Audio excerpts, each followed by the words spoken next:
Al termine di Arenzano Genova Calcio con Beppe Maisano, vittoria importante su un campo difficile.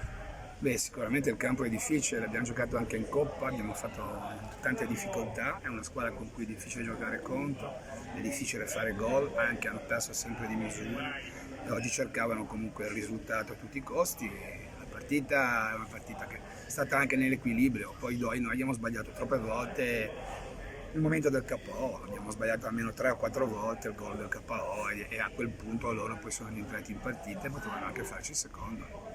Sì, condivido dal possibile raddoppio di Morando, il pareggio dell'Arenzano e poi il gol di Lardo, un gol Sì, importante per Francesco. sì, anche il terzo gol, abbiamo sbagliato due Sì, volte. no, certo. Insomma, poi il loro portiere ha fatto due belle parate, poi c'era anche molto vento, partita disturbata anche dal vento, poi c'era tanto nervosismo in campo, un po' oltre nella misura, per cui è difficile giocare, molto difficile. Esordio di Amirante in questo campionato.